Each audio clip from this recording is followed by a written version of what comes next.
Hello to the two fans and welcome back. This is Chicago Ted coming to you with the second series of the day. And of course being between Monster PC and Luccini Gaming. Of course Luccini already playing one series today and tying it up 1-1 with E-Wolves of all teams. So I'm looking for them to pull out all the stops and, well, give us another great showing against Monster PC. Of course I am not alone. I am being joined by the one, the only Snugs. How you doing, man? Fantastic, man. I just want to see some more Luccini. That first series was fantastic, and they show that they have every right to be here. Every right indeed. So, taking a look at what they had drafted in the past, do you think we're going to be seeing a similar style to their earlier games, or are they going to pull out something slightly different against Monster PC? They've definitely shown some versatility, so I wouldn't be surprised to see a couple new heroes. I think Monster PC, obviously, we're watching, and they want to get rid of that OD immediately. Oh, yeah. What a problem he caused last game. Looking for the same types of heroes, though. Sword played incredible offlane both games. Unfortunately, the first one they weren't able to pull out the victory, but he's drafting for them, so he's looking to grab a hero like a Beast Smash, so they can make plays and move around the map and be effective early on.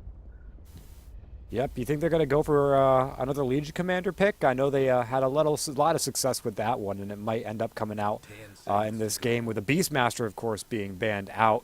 It's definitely something that's got to be on the back of Monster PC's minds. Banning out the Tusk leaves quite a bit of the heroes that they dominated with in the pool. Yeah, and there's plenty of other offlaners that can change momentum and swing team fights their way. So plenty of other opportunities. I don't think a Legion would be pick again, and if it is, I mean they show that they can definitely make it work. So even with overwhelming odds, haha pun, sorry, with all the disables that they had they faced against E-Wolves. So find out, my friend. Oh yeah, Venge has been banned out, and now we get to the famed first pick. Monster PC, not a team we have a whole lot of information on, and a lot of these players I don't quite recognize rather, but they did come through the open qualifier, which, I mean, has got to say something for their skill level. So we'll see if the open teams can hold their own in the group stage. Of course, our first open team to play ended up forfeiting yesterday, and not quite sure I remember what their name was, but it doesn't entirely matter. So this will be our first experience to see where they stand in the rankings, or if they stand at all, because Luccini, I mean, they showed they're strong, they showed they're willing, so let's see if Monster PC can show the same. Yeah, that's the best thing about the group stages, because there's a lot of teams that you may not be familiar with, and it gives you a great resource just to see how they stack up against each other. So we got plenty of games here before the playoffs, so we get to see how everything sorts out pretty quickly. And taking a lot of time on this first pick, we're diving pretty heavily into their reserve time. They'll start out with a Bane, which brings into question a couple of heroes that they could potentially pick up after that. Of course, one of the primaries being Mirana, but also Invoker tends to be one of the stronger ones to grab, especially now that his Deafening Blast is no longer a hard disable. It's helpful to have an additional hero like a Bane to help him lock him down, but Luccini are like, yeah, no, we're not letting you have that. They pick him up second, so Monster PC will go away with a consolation prize. Whether they wanted the Invoker or not, they will grab themselves the Queen of Pain. 4 intelligence heroes so far in this game.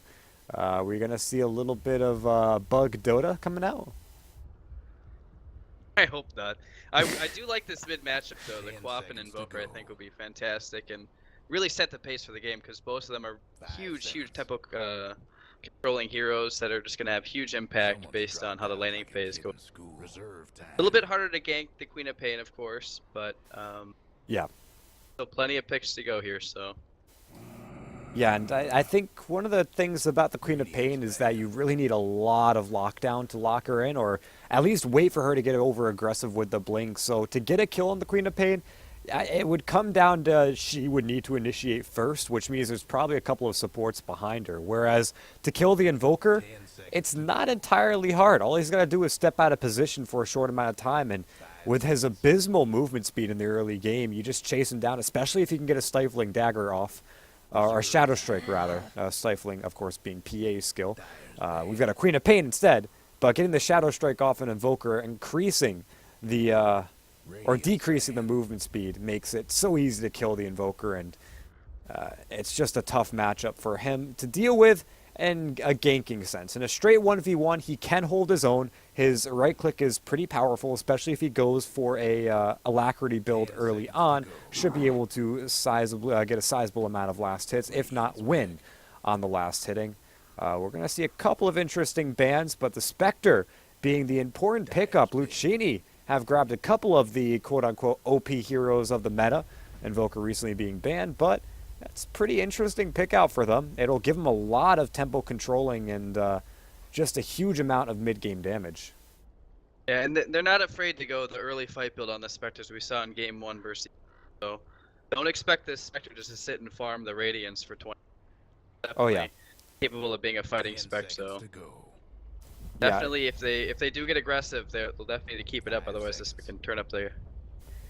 Yeah, I don't think I've seen a Spectre play that straight up farming style in a long time. It's always been the fight Spectre. I don't think it was quite Badman that inspired it, but more solidified it, where you just drop down a couple gold on some early game items, and then move in for something like a Manta Style or a Diffusal Blade as your first major item, and the damage output is insane. When we talk about a hero like Queen of Pain, she typically builds as a glass cannon. So when you've got lots of damage coming out from Desolate and the mana burn from something like a Diffusal Blade, multiply it by 3 for the Manta Style, I mean, you catch her after a blink and she is dead 100% of the time, because I mean, all it takes is 2 or 3 seconds to bring her down. Monster PC, though, they still have the Bane going for them. A Defensive Nightmare can help alleviate that, but Bane tends to be a pretty squishy hero in his own right. So PC, they might want to think about either tanking up or grabbing a couple of heroes to finish the game early, and I mean, that's not really tanking up. They'll grab themselves the Witch Doctor. A lot of early game supporting power coming out from him with his stun, but still not a huge HP pool. Yeah, it does help their team fight out exponentially, especially early on. Can't really overlook the sustain from the Voodoo Restoration either, especially in lane, whether they had to do a tri-lane or not. It's definitely going to help them out in the long run. But yeah, I agree with you. It's going to be Spectre food. And I'm worried about that one. I mean, he's definitely going to have to grab something like a Glimmer Cape this game. In fact, Bane and Witch Doctor might both have to invest in the Glimmer Cape, because that is the one surefire way to stop a Spectre, because you force her to get some sort of detection, which takes up a slot. And if you're going for the mid-game fighting Spectre build, you don't have slots. You need the Urn of Shadows. You need the Diffusal Manta. So that's 3 right there. Probably going to need some boots on top of that. That's 4. Maybe a TP to get out of bad situations. That's 5. And either your Akala or your PMS. If you get both of them, then TP or something's gone. So I'm not entirely sure she has a way to deal with something like a Glimmer Cape, but Monster PC, they will tank up a little bit, and they grab the Lone Druid, who, despite his name, tends to move in packs, him and his bear, which means the Desolate damage doesn't really mean all that much to him. Yeah, and then we saw the teams have been very cognizant of when the Spectre haunts into a team fight, they group up to try to reduce the Desolate damage as much as possible, which helps, but at the same time now you're grouping up for Invoker spells in this game in particular, which could cause quite an issue, regardless of which build he goes. But I like the Lone Druid pick. Gives him some later game security and helps something that can combat the Spectre at least post-haunt. Yeah, hopefully. I'm still a little worried because the Spectre and Invoker can do a whole lot of damage, and Lone Druid doesn't tend to build very much armor aside, well, until he gets the Assault Cuirass and likewise items, but we'll have to see if that ends up being a problem for him. In the meantime, we've got a Meepo ban out from Luccini Gaming. Monster PC, they get rid of the Batrider. Monster, they do need an offlaner, so there are a couple of heroes that do come to mind. I think Slardar is still in the pool if they want to go for that one. Same thing with Darkseer. Could be a potential pick, but for Monster PC, where do you think they go from here? They definitely are looking, I think, to grab themselves the one position carry. To deal with a Spectre and to synergize with a Lone Druid, there are a couple of options that they might be able to go for. Yeah, there's a lot of ways they can go with this. I'm just not sure how they're looking to take this game. I don't know if they want to end it earlier. I mean, that's the picks kind of go both ways. You can argue, I think, either way, but Really, it's I going to think be ending difficult. early I is going to think be a struggle for them. I think level 5 on Lone Druid is going to be a pretty key thing for them. Luccini, they grab a Zeus. I like it because it adds to the sort of global strategy with the Spectre, and it allows the Spec to pretty much clean up anyone. Also, if Glimmer Capes come out, well, there's your vision right there. So I like it. Not quite sure where it's going to lane, though, but if I were to it take might a guess, it could be an off off-lane Zeus. If it is mid, I fear for that against the Queen of Pain, but they can run an off-lane Invoker. I've seen it work. I wouldn't like that, so I think we're going to be seeing the off-lane Zeus or a dual lane. Yeah, we could see a dual lane combo come out. Offlane Zeus and offlane Invoker, I think, are definitely a thing of the past. Zeus enjoys the mid, enjoys the ability to get the runes, and Ooh, wow, we there's some saw this taking one up for you. earlier. Codigo, the Spectre, going up against a Morphling. Do you think yourself is going to be, for lack of mentioning his name in any other way, think he's going to be able to live up to Iwo playing in the game number 1 of the series played earlier? Or do you think Codigo's got enough gas for this matchup that he's going to be able to deal with it? I think if you're willing to put all your eggs in the Morphling basket to make sure, even if the lone druid gets stifled, I think they have to have a lot of confidence. But Evo just played out of his mind. His entire team would get wiped, and he'd still make it out scot-free with a couple kills under. This is true. And It's hard also, to he didn't compare have to him. deal with a Zeus. I mean, Zeus is one of my soft counters for the Morphling for multiple reasons. One, you can burst down so that he doesn't have enough time to really get his Morphling up and running, or his Morph up and running, rather. The second being that, I mean, the percentage-based damage coming out from the static field is fantastic. As I think my zoom is broken. I can zoom in a little bit too far. That's strange. Alright, well, interesting. But yeah, going Magnifying along glass those going. lines, I mean, I don't think the Morphling deals really well with the Zeus, and I think that could be a major problem for yourselves coming into this game. I do want to remind all those folks, as we are paused coming up on into this one, this is game number 1 of a 2-game series between Monster PC and Luccini.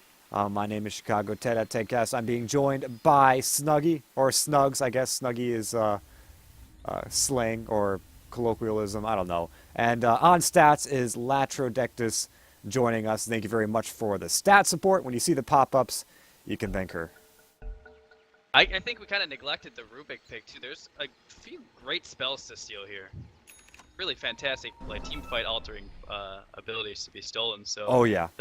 they all just have to be careful as positioning the team. It's going to be really crucial here. Yeah, Yeah. off lane Zeus it is. So You know, nearly every take it. single ultimate is really good on the side of Monster PC, except for the Lone Druid, which, I don't know, what would that, it actually gives him a lot of strength, so it might be really good for him to steal. Like, turns him into melee, so maybe not, but... I want to see the Rubik steal morph and just remove all his agility just to tank up. So Oh, yeah. he doesn't need agility. You know, I've only seen it maybe a couple times in professional, but it's so insane. It's just it allows him just to stay in fights for so long.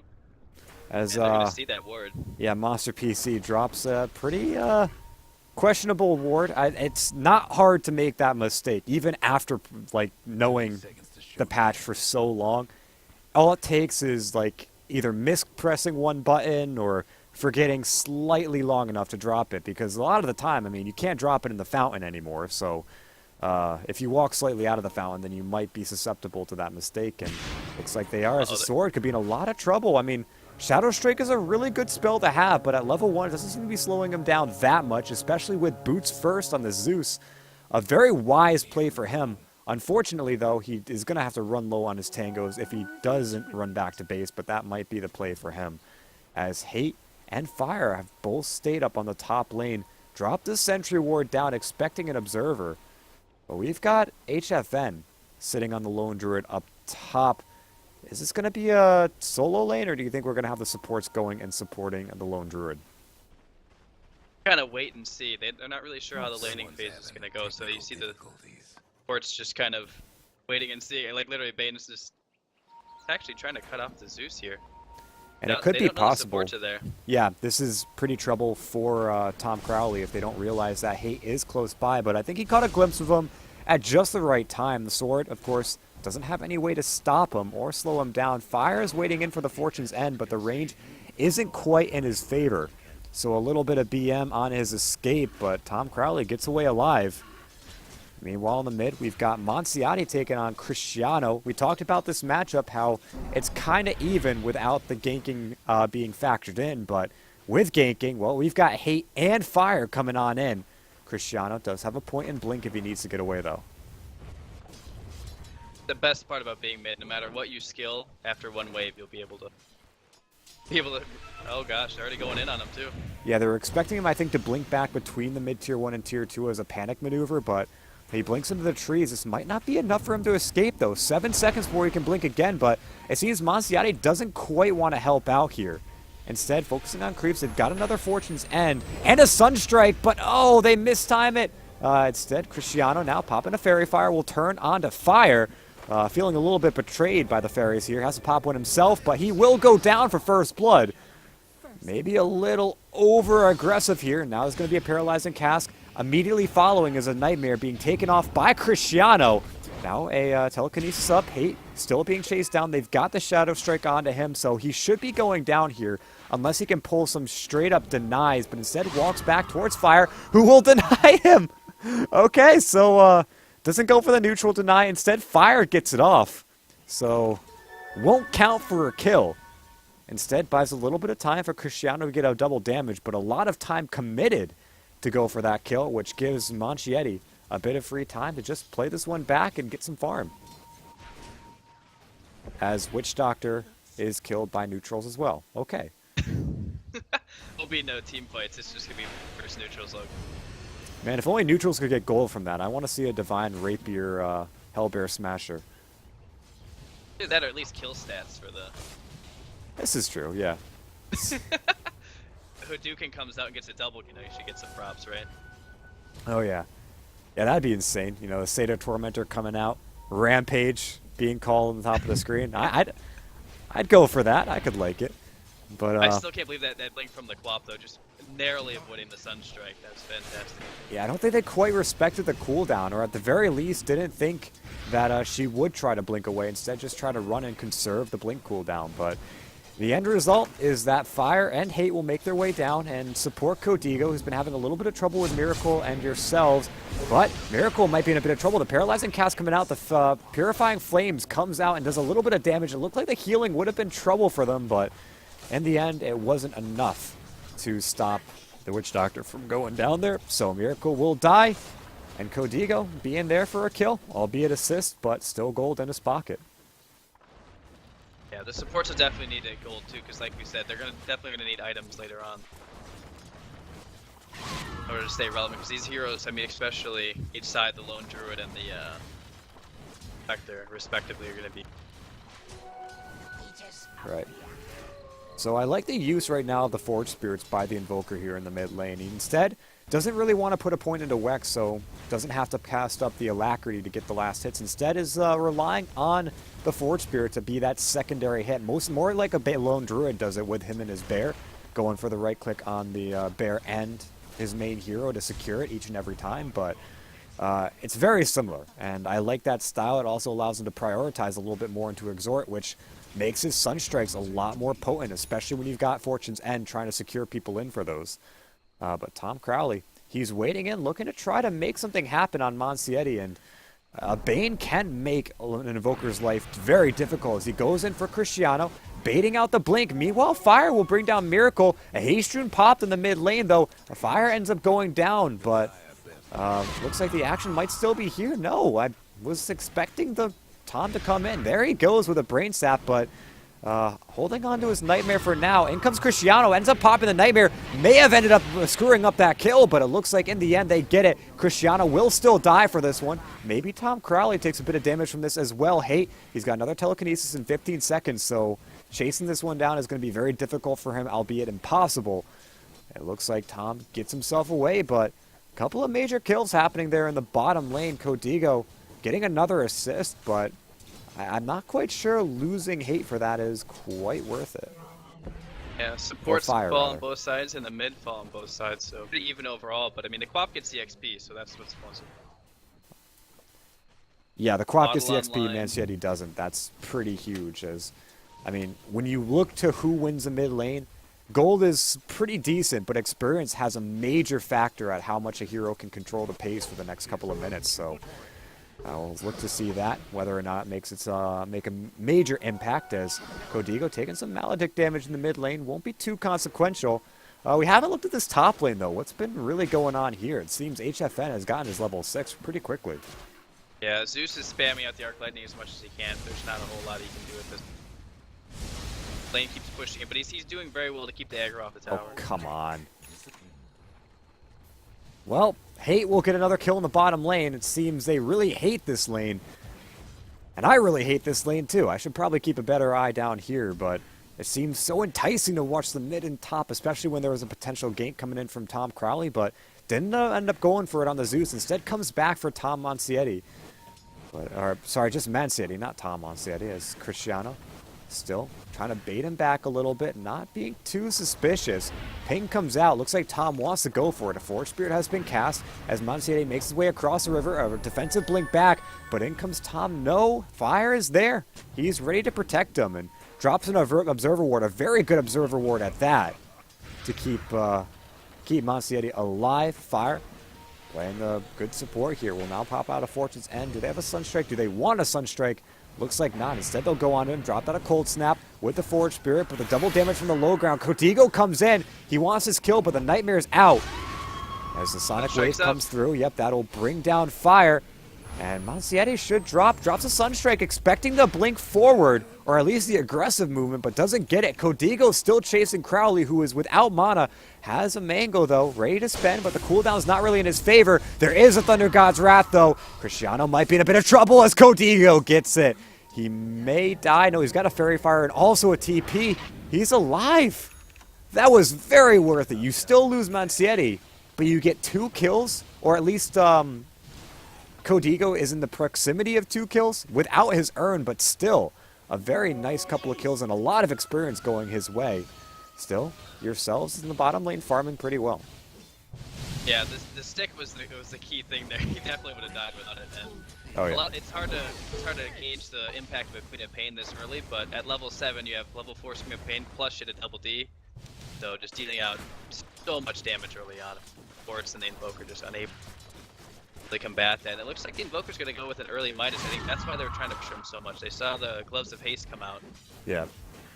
I don't know if he's going to complete this Midas, though. He might just go in for a Treads. Midas on Invoker can blow up in your face if you're not careful. It just makes him so damn squishy, and it delays his use of combos by quite a bit of time. But in the end, it can work for his experience, as on the bottom lane, Miracle will go down again to Hate, whose score is right now 3, 2, and 2. So a pretty decent score for Rubik early on. I mean, the 2 deaths isn't all that great, but the amount of gold he's been getting out of this early game is incredible. He's doubling up the next highest support, which is Tom Crowley, who's been playing the rotating and ganking Bane, who I guess all said and done hasn't really been getting as much done as he'd like, but still, the fact that Rubik's getting all this gold, I mean, his net worth is about equivalent to a Blink Dagger right now, and even though that's not what he's going for, it still is amazing as he steals Morph. That give him, yes, it gives him Strength Morph. Hate's done it. Yep. He's gotten full strength.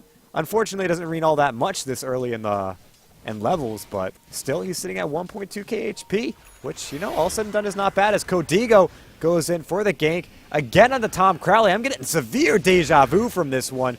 As a TP out from Crowley, no real way to cancel it without Invoker there. Mancietti probably could have dropped the Sunstrike, but instead drops it somewhere else. It looks like he wanted... Oh! Did kill the Bane. Very nice. Nice. Oh, man. That is and unfortunate. That actually gets him very close. He could finish the Midas and just... Well, look at I that. think just for Exhort, I think he's so level dependent for Exhort. You do so much more damage as you scale. Yeah. I think it's definitely the way to go. He's one mid handily, I think. I know the net worth says otherwise, but I mean his CS is off the charts, and I think the Midas, especially with the lone druid already having, is completed. Yep, as yourselves in a little bit of trouble on the bottom lane. He's going to wait for him into the trees and go for the TP, but he's leaving for dead. Miracle with a Sunstrike coming through. Here we go. Mancietti's found his stride. We'll see if it continues, as Cristiano is now in a lot of trouble. Blinks forward, now blinks back. Or at least, I guess, walked forward that first time. He's got himself a regeneration rune, though, so can easily bring himself back up to full. He's got the Sonic Wave. Now he's got support, but a TP out from Hate will mean he doesn't go down. Cristiano going in, though. Codigo has a magic stick. Cristiano's taking a lot of damage from this one. Tom Crowley's there. A TP out. Do they have the Nightmare? That's just going to get it.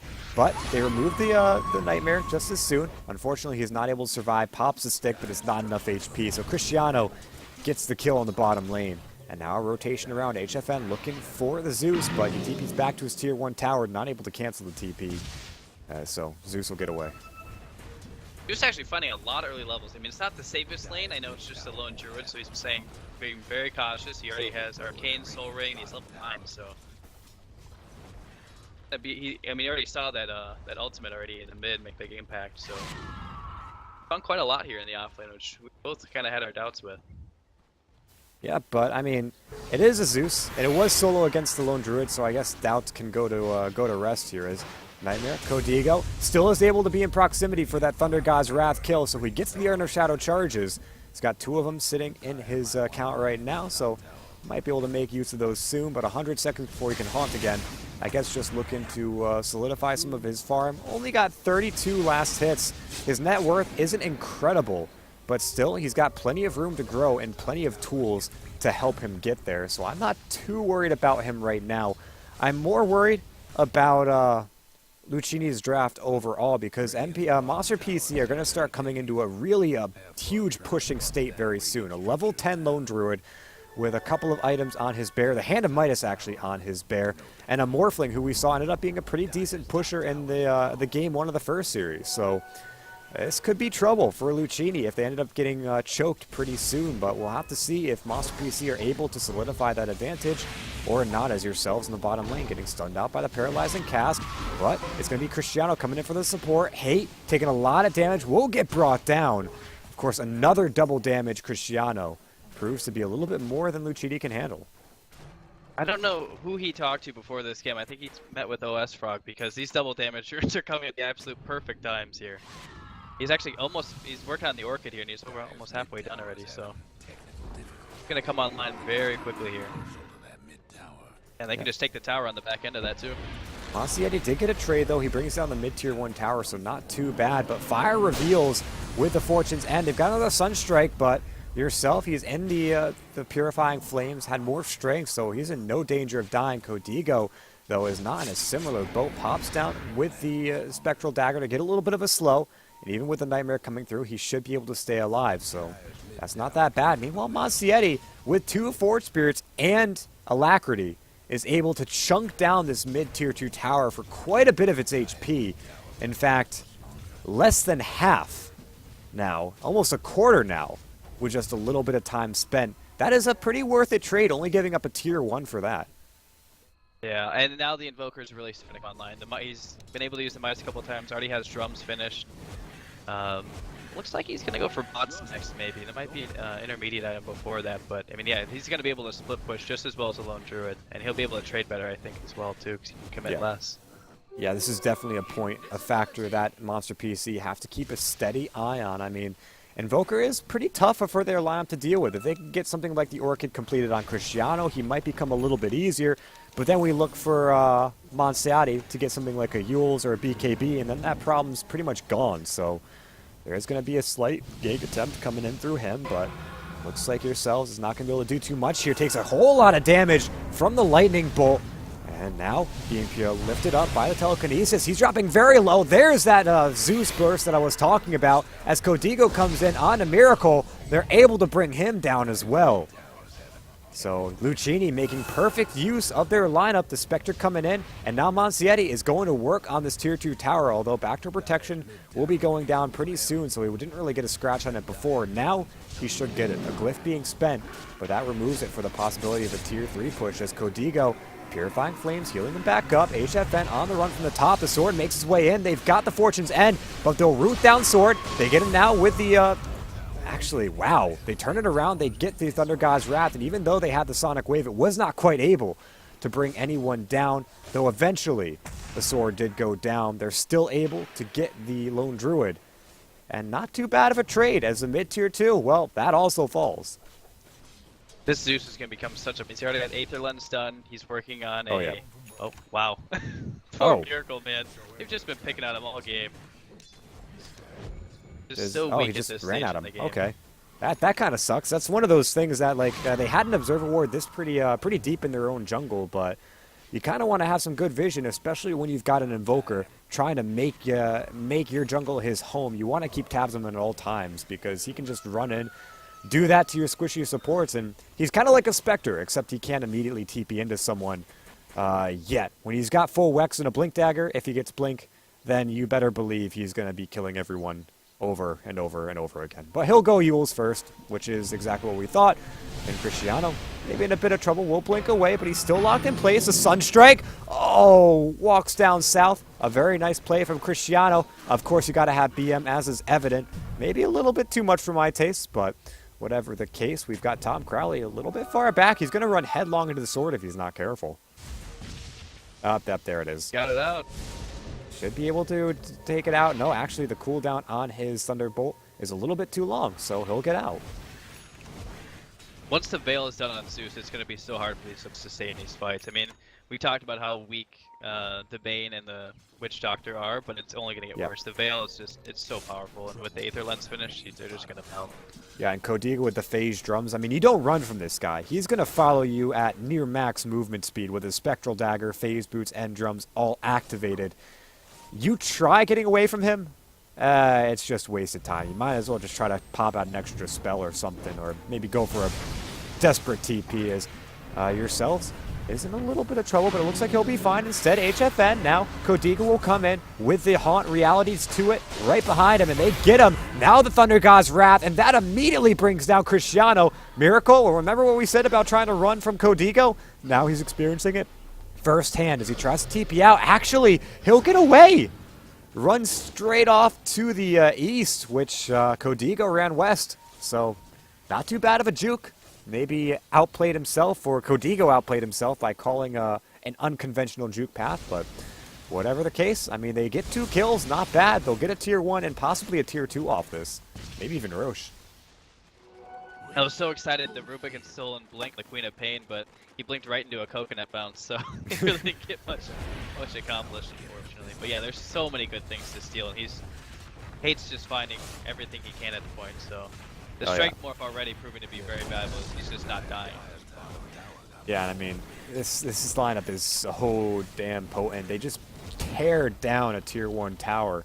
And no time at all. I mean, Monsietti is making quick work of these things, making them look like giant old piles of gold rather than big old defensive towers. So the tier 2 already at half HP before the glyph is popped. And it doesn't seem like Monster PC want to defend, and this seems to be like it could be the name of the game here. If not, doesn't end it soon, we might see a little bit of aggression coming out in this very same style as Tom Crowley dropping pretty low to the Fortunes and Sunstrike, but won't die to it. Seems Luccini.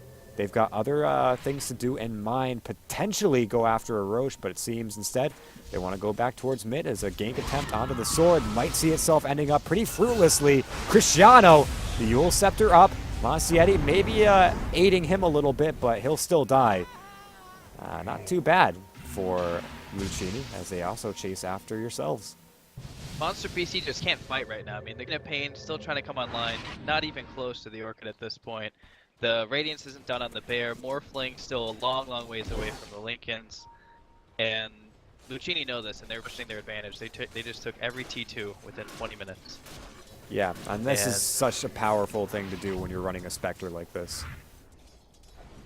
Yeah, I mean, she's pretty open now. I mean, she's saving up for the Radiance, so pretty early fight. Billy got the Urn, no MS, but definitely goes with the drums. It's proved to be so valuable, and this Invoker's just taken over the game as well. He's already got another 2,000 after picking up the Yules, so yeah, and a lot of the time, BODs. So yeah, I mean, they can go and take that last T2 actually now. Yeah, interesting you note the Spectre is going for that Radiance. A lot of the time you see Spectres ignore it, but I really like it this game for multiple reasons. The major one being 2 of the primary cores of Monster PC are so heavily reliant on right clicks. You add that additional mischance, and it starts to become a problem. But the bigger reason, I think, or one of the bigger reasons, I think it's kind of on par with the prior one, is that you've got the Radiance damage, the extra magical damage, on top of the Zeus with the Veil of Discord already out.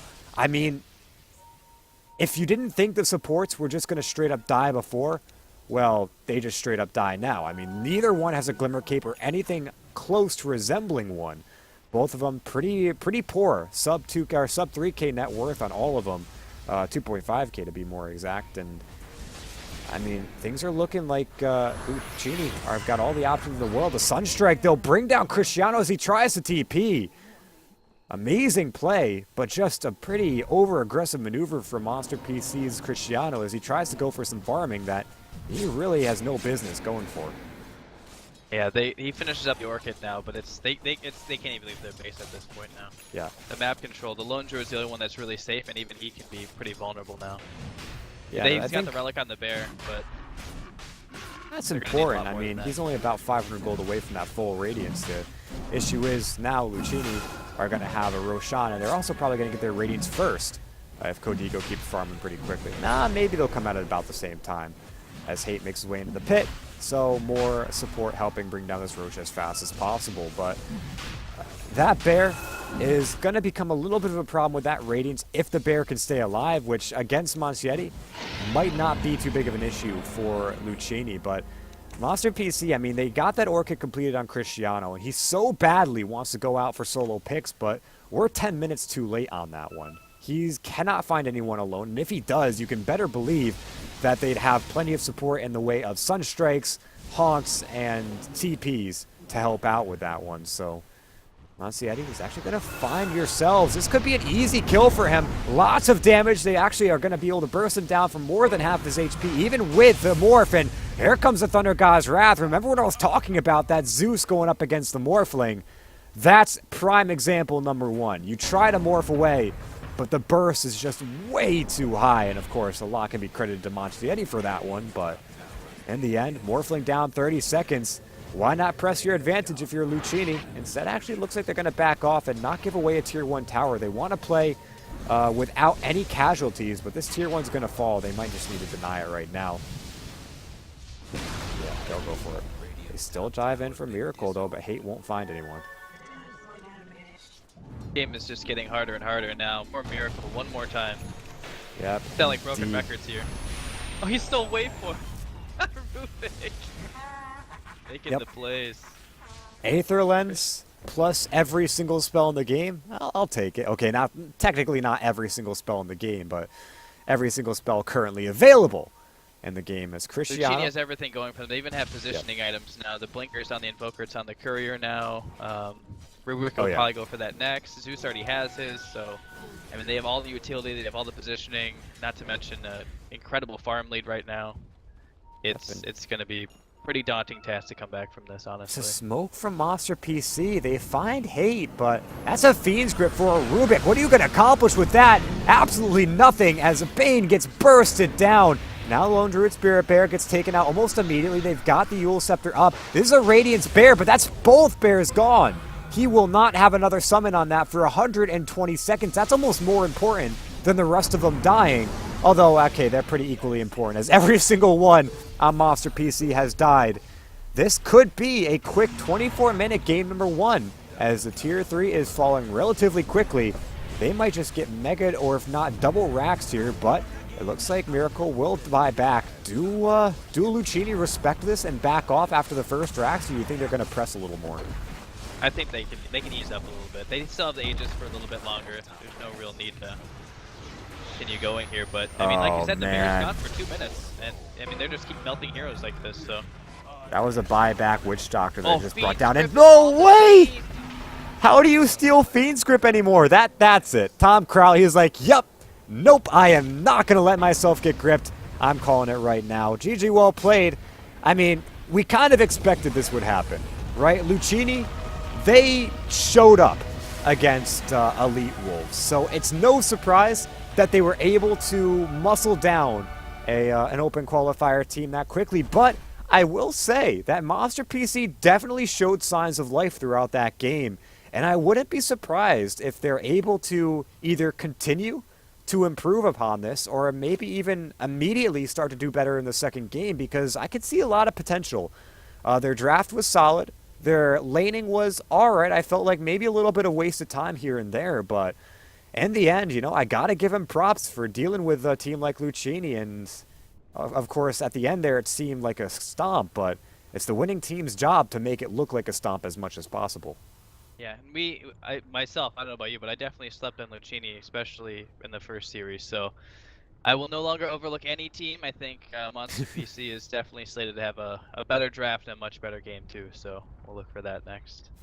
All right, speaking of Game 2, guys, it's coming up very soon. I'm Chicago Tedcast, and for you guys at Tedcast on Twitter, joining me is Snugs at Wolf with an EIV on Twitter. Of course, you can consult the title for those. Also, on stats is Latrodectus, so I'd give her a follow. In the meantime, guys, we're going to be taking a short break. We'll be back with game number 2 after